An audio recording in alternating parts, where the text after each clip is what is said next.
Well, good evening. It's Monday, so that means it's time for more news and views from the world of live music in Eastern Ontario, Western Quebec, and the Lower Laurentians. My name is Ken Duff, and we'll be joining you with lots of news and a live interview with the Hudson Saint Lazare-based duo, The Better Half. So let's get started.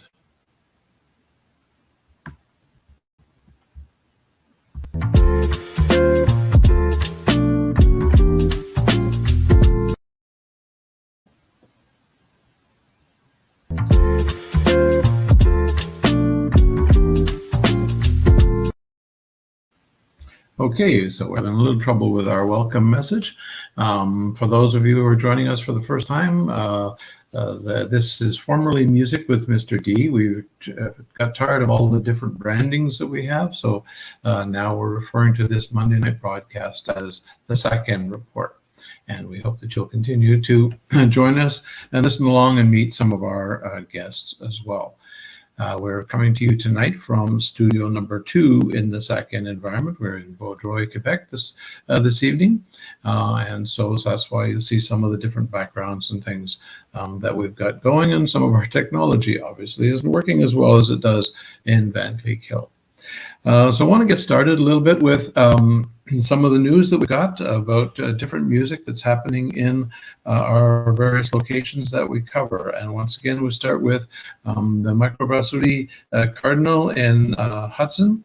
They've just announced that there's live music every Sunday starting at 6 p.m. with the house band, the Ditch Flowers. And I understand that the Ditch Flowers will have some guests from time to time on the Sunday evening shows. On May 13th at 7 o'clock, the Better Half duo will be performing at the Cardinal. We'll be talking a little bit later with Better Half, and we'll learn a little bit more about that. Cameron Public House has a Wednesday open mic every Wednesday at 8 p.m. And on Friday, they will be featuring Jeff Beadle at 6 p.m. That's the Cameron Public House on Cameron Avenue in Hudson. Chez Maurice has an event coming up this Friday as well at 9 p.m. It's a Euphoria party, and I know nothing about it, so I invite you to visit the Chez Maurice website or their Facebook page to find out a little bit more about that particular event. It's always a fun party time at Chez Maurice. La Patriote in Saint Eustache is featuring a Pink Floyd tribute on May the 7th at 8 p.m. The Patriote is a really exciting little music environment, and they have bands from all over the place come through there. It's quite amazing because it's not a very large place, but they fill it all the time. Biggs Bar Sportif, and I think it's St. Lazare is where they are. It might be Hudson. I'm never sure where the borders are around here. But they have live music every Friday evening. On May 19th, which is a little further out, the Arbor Gallery Cultural Center in Van Cleek Hill is hosting Martin Gibson Duo on May the 19th at 7:30. This is a joint Arbor Gallery second music production, and tickets are available for that event at $20 in advance at tickets at second.ca/tickets or $25 at the door. That event starts at 7:30, and it is on May the 19th. So that's all the news that we have. We're still having trouble getting some of the local performers and local venues to feed us information. So whatever is on their Facebook pages and their websites, we can give to you. But other than that, we're kind of at a loss. So this is what we've got, and this is what we're giving you. So what we're going to do is we're going to move to our weekly chat, and this week is with the Better Half. But just before we bring them into the studio, we're going to give you a little taste of what they do.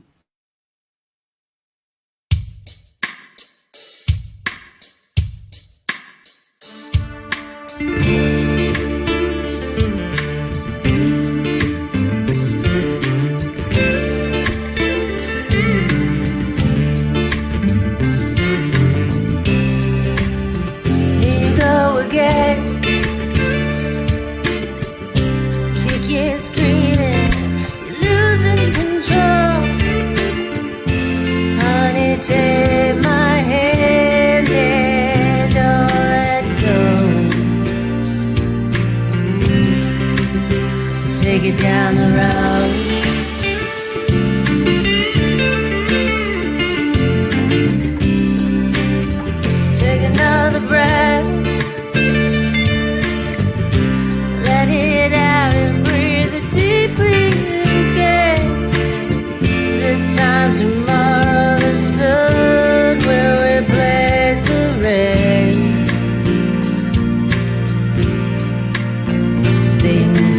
change.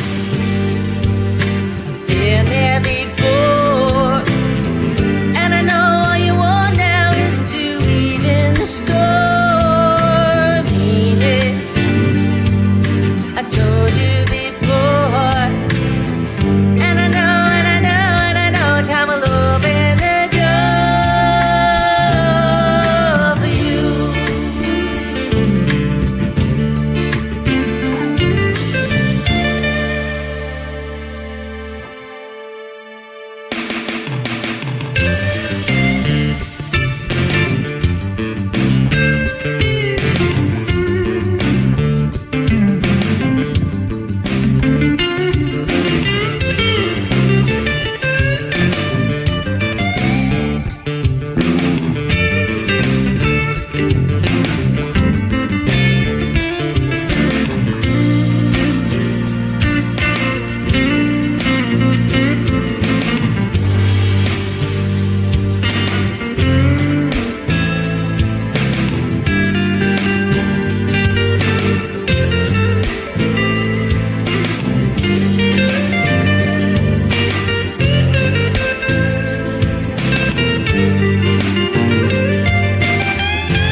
Breathe deep again. Close your eyes, push the darkness below. I'll hold you up and won't ever let you go.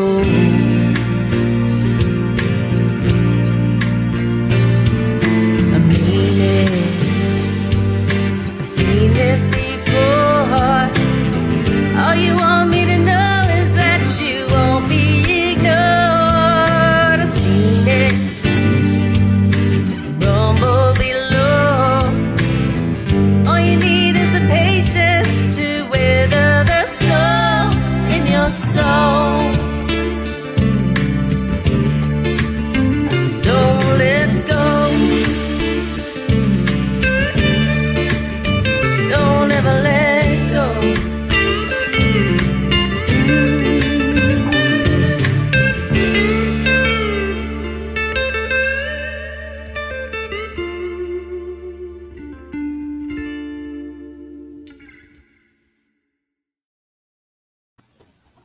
And there you have it. Don't Let Go by The Better Half. And here is The Better Half, Sandra Jaguar and John Murray. Welcome to the Second Report, the first ever edition of what we're now calling the Second Report. So welcome. Thank you. Thanks so much. So that recording, I played that recording first because I really love the guitar work. And your voice powers over the guitar really nicely, Sandra, as well. So that's why I chose that to lead into this conversation. So, who is the better half? That's how I start every one of these chats. Who is the better half anyway? Tell us a little bit. Well, we often say that one of us is the better half and one of us is the other half. But we leave it up to you. I wasn't going there. I wasn't going to go there. I'll give you a hint. It's her. She's okay. That's a good hint. Smart man. So, how did you come about? How did the group come about? Obviously, you're together. So, how did the group come about? Well, we met about 12 years ago, and through music. So we had a mutual acquaintance who was playing in both our bands, and one rehearsal led to the other rehearsal, and that's when I met Sandra, and we began playing music together almost right away, and then it also developed. We also developed as a couple, and eventually got married about 2 years ago. So the music came first, actually, and then we started writing and recording together. So we were playing bands and in a number of bands, and then we started to just sit down, build our own studio, and started writing and recording together. So you do all the recording in your own studio? Yeah, that's where we are right now. Behind us all kinds of stuff, and that's I can see all the goodies. the tools of the trade. Yeah. No, we were working on a renovation in our home about I think it was 2012. 10 years ago, yeah. And we said, one thing we have to do is we need another building just on beside the house that is going to be exclusively for music, and we're going to do all our rehearsing, all our recording. It's pretty essential to us.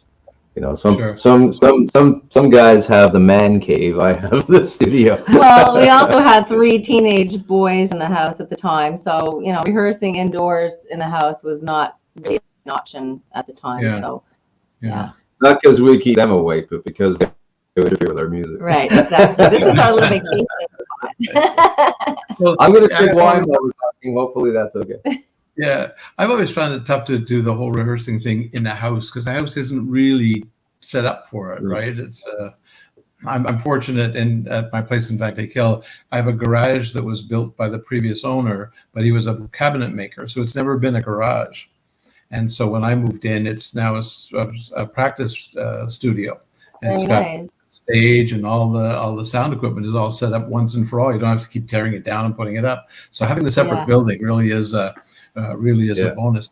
I first heard the two of you, I think it's probably 4 or 5 years ago at one of the Hudson Music. I mean, it's hard to keep track of the Hudson Music days there, but you were performing in that area near the Two Wise Owls or near the art gallery there. That was all set up at the big. Yeah, that's the first time that that was part of the Hudson Music Festival that year, and we had I think we had just written and released our first album, which was called Alibis, and we had a number of musicians together. We were kind of trying to decide on how best to deliver that music. So we had 4 pieces or 5 or 6, depending on the event. And so at that particular one, I think it was 5. And no, it was 6. Was that the day was pouring with rain? Yeah, rain before we played. Yes, it was. Okay, yeah. So there were 5 of us then at that event. Yeah. So we're kind of switching between having the music full kind of performance with electric instruments and everything, or doing it more downscale with acoustic instruments. And I think we had a little bit of a blend at that particular one. So yeah, that was soon after the first album. Yeah, well, that's great. So, are you folks doing this full time? Like, is this your main? No, I usually get the no shaking of the head on that one. Couple of years, and that's the plan. Well, I was working full time and doing this full time, basically, so lots of double time. But then for a while, I really was stopped, and I was really focused on just music. Had the opportunity for that for about 1.5 years, and then. But still, we're still trying to balance. Music isn't the greatest money making thing. We don't do it for the money. We do it for it's an art, and just like painting or creating music, it's about the work, the musical, what you're trying to craft and produce. So it's not really about money, which is a good thing because money is hard to come by in the music business. It happens when it happens. And also it's kind of a bit the approach we're taking. Certainly there's always a market, and we do that too. We play a lot of cover music, and we do all those things as well, which is fun. But what our heart really is in the music we write and record, and so that's a little bit trickier to start to schedule a lot of shows built around original music. Especially with what we've gone through for the last couple of years with COVID and everything. There's not very many shows to play in and at all. So yeah, it's not really for the money. It's really for the sake of the art. Yeah, I was having a chat with someone not that long ago who talked about that same issue, and that so many of the bar gigs, the people are there and they want to hear the songs they know. And if you're trying to bring original music into it, it kind of contrasts. And I know one bar in particular, thankfully, I guess it's closed now, but they wouldn't hire anybody who did original music because it upset the crowd. So I understand it's tough. tough thing to put together. Sure it is. It is. Yeah, yeah. Well, I mean, the bar business is trying to sell, drinks, and however, there's always been there's some really great places where they would really allow you to focus on building your following on the original music, and that is really valuable. Whenever we have venues that cater to that, it's worth its weight in gold. Yeah. Sure. We've had some really good shows where the audience was just completely captivated, and at the end of the night, they were all rushing to us to come and buy our CDs or to talk to us about the songs, and like there's just nothing more gratifying than this. And that's our goal with our music, is to really reach people and to touch them. You can do that with covers, but it's more gratifying for us to know that people appreciate. It's like any art, if you sell a piece of art to someone, that you're a painter or an artist of whatever, when somebody buys your piece because it touches them, it's just that much more gratifying. Sure. So, yeah. Now, someone asked me this, and I didn't know. Are you Hudson, Saint Lazare? Hudson. Where are you situated? You're Hudson people. Okay. Yeah. Yes, we are Hudson. Well, some would argue that, Well, you have to live in Hudson for about 75 years before you're considered to be a real Hudsonite. apparently. I've only been here since 1998, so I've been in the area since about 1970, but I was on the outskirts of Hudson, so I'm not really a Hudson. Right. Yeah, no. So wasted years. I know. Yeah, you have to be born on the corner of Cameron and Maine to be. Yeah. I lived here 50 years. I had a chat with on this show with Tim Walsh, and I asked him. I'd heard just a couple of days before that, so I asked him. I said, "Are you what they call a Hudson lifer, or are you an import?" And he said, "Well, everybody around here is an import." So, as you say, until you've paid your dues, right? Yeah, right now it is, unless you're a Daou or a Seguin or. But I'll tell you, Tim Walsh is an import, but Tim Walsh is one of he is fantastic at creating music in Hudson. He's a good friend of ours, and he works with a lot of the Hudson Choir and doing events. You mentioned ditch flowers earlier. He's a ditch flower. Yeah, that's right. Yeah. So he, and it's Tim is a great guy, and and really helps to foster the musical environment in Hudson. So hats off to him for sure. Yeah, absolutely. Yeah. Hudson's very fortunate in that way, because he's not the only one, right? There's a number of people in Hudson that are really dedicated to promoting both the musicians that are in the area, as well as the events and the activities. Yeah. Sure. When I was doing music in Vancouver Hill, there was different people calling me all the time, say, "Why don't you come and do this in Hudson? Why don't you come and do this?" And they weren't. Well, Vancouver Hill's a lot smaller than Hudson. So there's only one or two of us working on that kind of thing up there. But Hudson seems to be a big group of, maybe not a big group, a wider array of people who are organizing things. Yeah. Leadership of projects. Like just last week, we went and participated in a Tuesday night songwriters jam night at the Cameron Public House, and that was organized by Sage Brianna.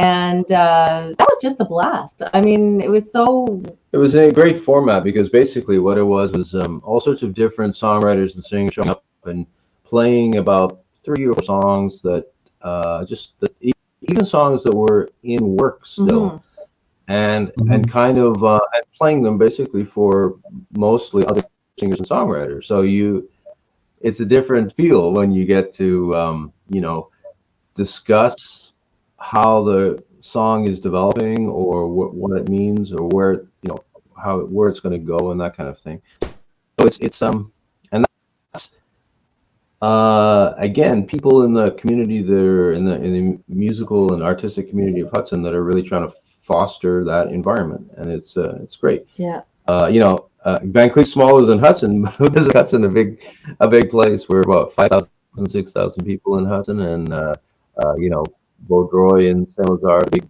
brothers, But we have our own. Well, we're really fortunate. We're fortunate to have this, like last Tuesday when we went out and played our own material and other people were playing their own material. You're playing to a room full of other musicians that are really going to give you a, like a genuine opinion or some really good advice on your music. It's not just somebody who's a listener, but somebody who has knowledge of music and who can really provide something, important for you to help improve your song, or what you can do to change it up, something that you're looking to do to change it.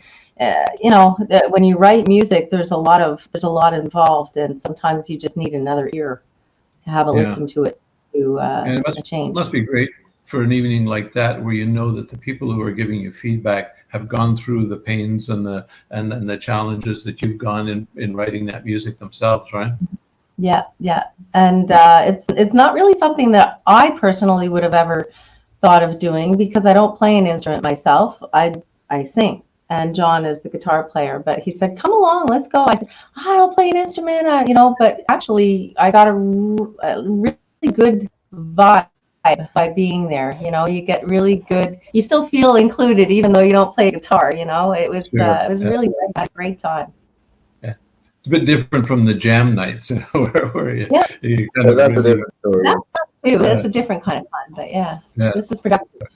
yeah. Brianna does a great job with all that songwriting, promoting the whole concept and idea of songwriting. I participated in one of the early songwriting groups that she had, and it was I had this song in my head that never got out.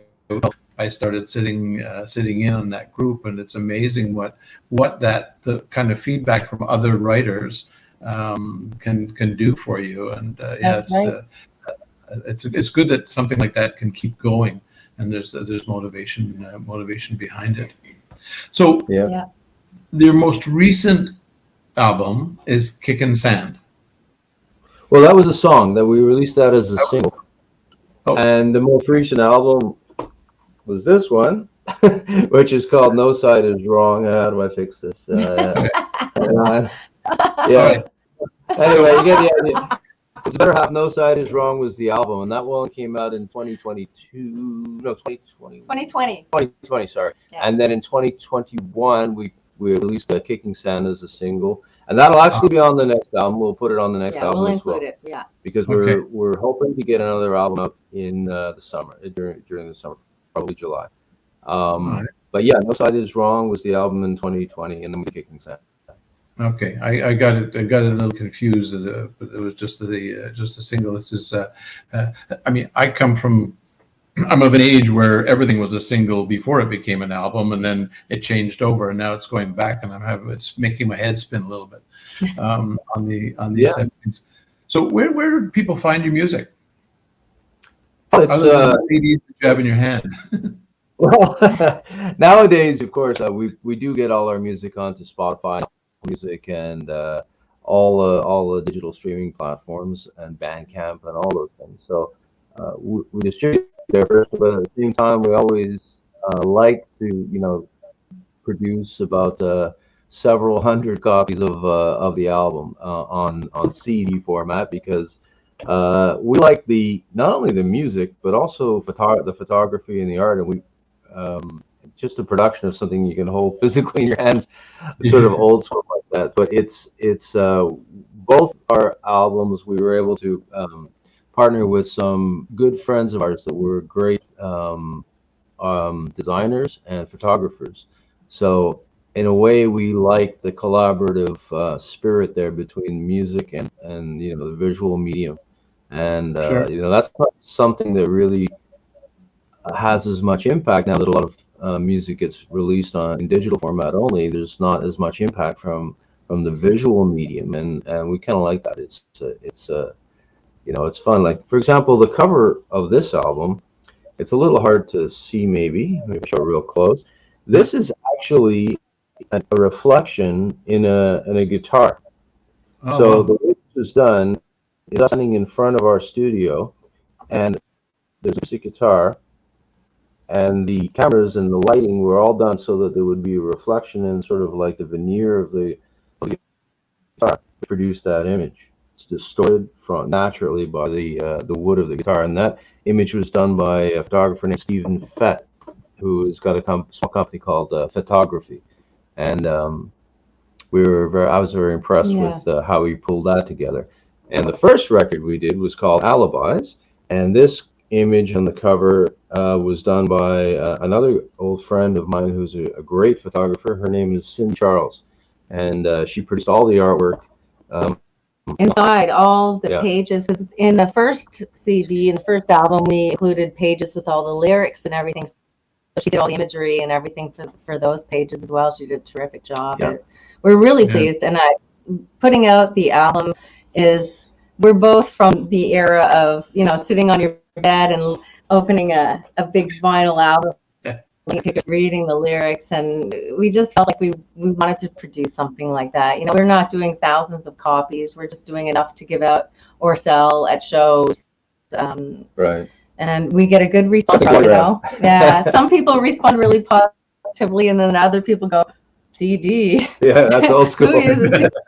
But I'm really hoping that somehow the connection between art and imagery and music is really found out to be a fascinating part of music, is how you make people see it, not only hear it. Right. There's a growing number of musicians that I've been speaking to lately that are going that same path. I don't know if you're familiar with Lynn Hanson's music from Ottawa. She put out an album a couple of years ago called Just Words, and the cover and the presentation of it actually won an award. Wow. So that's it's kind of a really neat thing, because she was going the same route as what you're just talking about, is making the physical art come together with the musical art. And it's actually the front of the cover is a cutout, and the album, the sheath of the actual vinyl slides in, and there are words in the cutout, and it's really quite an amazing piece. The music is pretty good on the album as well, but the look of the whole thing is great. So it's that's great. Somebody can pick up your CD and put it in their stereo or whatever, and actually hold on to the case and spend time with it and look at it. I mean, that's just another level of reaching people. So So now that we're sort of coming out of the COVID lockdowns, I think I'm always afraid to say something like that in case I spark something. But so have you been getting busy? We did a number of shows last year, and this year we are playing next Friday at Biggs in Vaudreuil, and Biggs is in Vaudreuil. And then, as you mentioned, at Cardinal Brewery on the 13th of May, and then we're playing on the West Island at Kirkland, at Resto Bar. We've got a few things here and there, and also we have some other bands we play with as well. But as far as the better half goes, we're just actually in the process of setting up shows, because we've really been so busy recording, writing and recording. So very focused on that. We have a new band, really. It's people we played with before, really pulled together late last year into the Better Half band. So it's a 4-piece band, and so this album we're working on is being done quite differently than the first. The first we ended up playing a lot of the instruments, and this is except for drums, which was always by our good friend Sylvain Chamberlain. And then now we've teamed up also with our bassist Mario Orsini, and so we formed the classic 4-piece band. But the quality of the players in the band is we can pretty much do anything, and it's great to arrange the music for this band, because the results come very organically, quite differently than when you kind of conceptualize everything yourself and you play a lot of the instruments yourself. So now it's really it feels like it is. It's a real band, 4-piece band that is really able to deliver. So so we're looking forward to finishing the record, the album, and then hopefully finding more and more places that we can deliver it with that band. as opposed to acoustically. Acoustically is great, but when you're able to really deliver the full arrangement, that's really a lot of fun. Yeah, it makes a difference, eh? It's that no, there's something behind you and the rest of it. So Yeah. I want to thank you very much for this, being our first guest of the second report. It's been really nice talking to you, and I've got my calendar marked for your appearance at the Cardinal. So Oh, good. you should be able to see my smiling face when you're there. So I'm looking forward to that. And we're gonna close the show tonight with Kick and Sand. But for now, I'm going to say thank you very much, and wish you folks all the best. Thank you so much. Thank you, Ken. Thanks for having us. Thank you.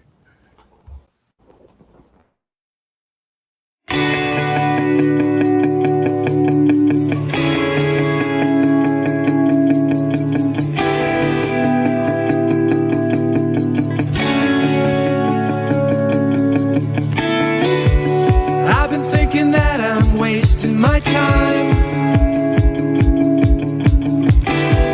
driving down the high road to the end of the line.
Well, that's a wrap for us tonight on the first edition of the Second Report. My great thanks to Sandra and John of the Better Half for sitting in for our little chat. And we'll be back again next Monday at 7:30 on this same location, the Facebook page of Second Music. Thank you very much for joining us, and I wish you all a good night.